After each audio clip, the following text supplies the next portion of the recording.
सभी सेलिब्रेट के बीच में मुझे भी आने का मौका मिला। मैं अपने आप को गौरवान्वित महसूस कर रहा हूं कि मैं आप लोगों के दर्शन, आप लोगों के बीच में आकर, और आपकी जो प्रतिभा है निश्चित रूप से हमारे इस हिंदुस्तान में आप नाम रोशन कर रहे हो। और मैं भी यही चाहूंगा कि आप वो ताकत है जो हमारे माननीय नरेंद्र मोदी जी का जो सपना है विकसित भारत 2047 में विकसित भारत होगा, वो आप लोगों की प्रतिभा, आप लोगों की मेहनत और हम सब की मेहनत से हम उनके सपनों को साकार करें। और मैं आपके बीच में आकर बहुत बहुत आपको धन्यवाद, बहुत बहुत बधाई और बहुत बहुत शुभकामनाएं। जय हिंद, जय भारत।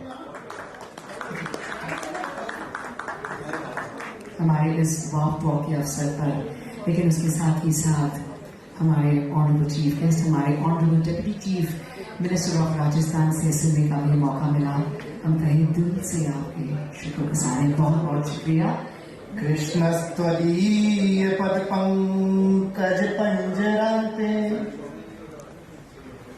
अद्यैव विशतु मानस राजहंस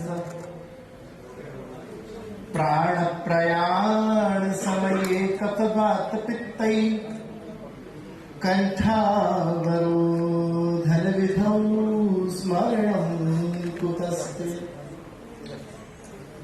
पहली बात तो आज का ये इतना भव्य और दिव्य ये कार्यक्रम है। विशेष बात ये है हमारे राजस्थान के आदरणीय, सम्माननीय और हमारी राजस्थान की धरा के वीर सपूतों की जो धरा कही जाती है, उसके वर्तमान युग के जो पुरोधा हैं, उनमें से एक शख्सियत को हम सामने देखे हैं। हम अगर आज यहाँ बैठ करके इस कार्यक्रम में दो शब्द बोलने के लिए उपस्थित हैं, जैसा कि हमारे प्रशांत जी ने, निशांत जी ने, अनिल जी ने, गौरव जी ने और हमारे आयोजकों ने हमें कहा, तो उसका मूल कारण ये है कि यहाँ बैठने की स्वीकृति केवल इसलिए हमने दी कि आप आने वाले थे। हम आपकी बात कर रहे हैं, मुख्यमंत्री और उप मुख्यमंत्री की बात नहीं कर रहे हैं। आपको हम सत्य बताते हैं।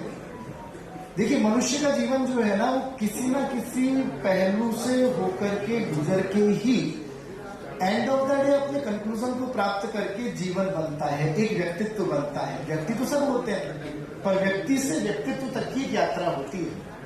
पहले हर कोई व्यक्ति है, हम सब व्यक्ति है ना, हम सब एक ह्यूमन है ना, पर ह्यूमन से ह्यूमन बीइंग तक की एक यात्रा है, व्यक्ति से व्यक्तित्व तक की एक यात्रा है, एक यात्रा है। तो हम महिमा मंडन करने वाले लोगों में से तो है नहीं। अगर आप सोचो कि हम वो लोग हैं जिनको खाली महिमा मंडन करने के लिए बुलाया जाता है, तो वो तो हम है नहीं।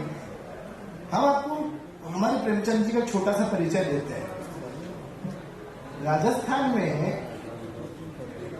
राजस्थान की विशेषता ये है कि राजस्थान की माटी जो है उस सपूतों को जन्म देती है, पर है उसमें धोरे ही धोरे। इसलिए हमारे यहाँ पर कवियों ने कहा ना, तलवार वीरण खेता में, इतिहास बनेड़ा रेता में। तो हमारे यहाँ जितने भी इतिहास बने हैं, हमारे यहाँ इतिहास का जो भी चित्रण हुआ है, हमारे यहाँ जितना भी आज हम जो सुन रहे हैं, पढ़ रहे हैं, बोल रहे हैं, और जो भी जानकारियां हमने इकट्ठी करी हैं, वो सारी जानकारियां उस राजस्थान की धरा से उपजती हैं। वो सारे कलाकार, वो सारे सपूत, वो सारे वीर उस राजस्थान की धरा से उपजते हैं, जहां से समाज को ज्ञान भी मिलता है, समाज को वीरता भी मिलती है, समाज को प्रेरणा भी मिलती है।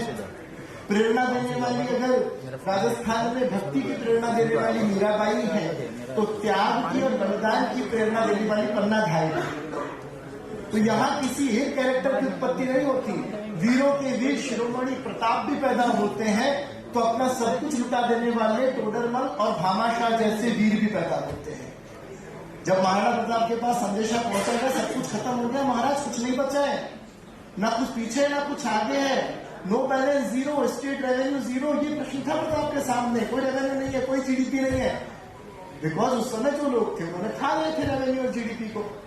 तो प्रताप के सामने उसमें प्रश्न हो, प्रताप में सब कुछ त्याग करके जंगलों में रहना जब स्वीकार करते हैं, तो शायद इतिहास में जब कोई लुटता है, बर्बाद होता है, तो उसको और लूटने के लिए लोग इकट्ठे होते होंगे। लेकिन हमारे यहाँ भामाशाह और टोडरमल जैसे लोग हुए जिन्होंने सब कुछ समर्पित कर दिया उस समय जाकर। तो ये जो जिस स्थान से हमारे प्रेमचंद जी आते हैं, रुदैया जी आप सामने बैठे हैं, जिस स्थान से हमारे प्रेमचंद जी आते हैं बहुत ग्रामीण अंचल है। आप आज उप मुख्यमंत्री के पद पर बैठे हैं, हम आपको सत्य बता रहे हैं, बहुत ग्रामीण अंचल है।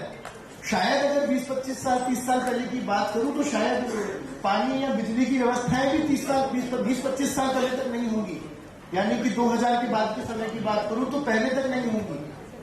और हमारे यहाँ पर फसलों का कोई बहुत ज्यादा सुनिश्चित दौर नहीं होता, क्योंकि जिस स्थानों से आते हैं वहां पानी के लिए आज भी तड़प है। तो ऐसे स्थानों पर भैया देखिए, राजस्थान में सरवाइव करना मुश्किल तो है ही ना। इंसान को यहाँ जल की कीमत पता नहीं है, आओ हमारे राजस्थान में पता पड़ेगी जल की कीमत क्या है।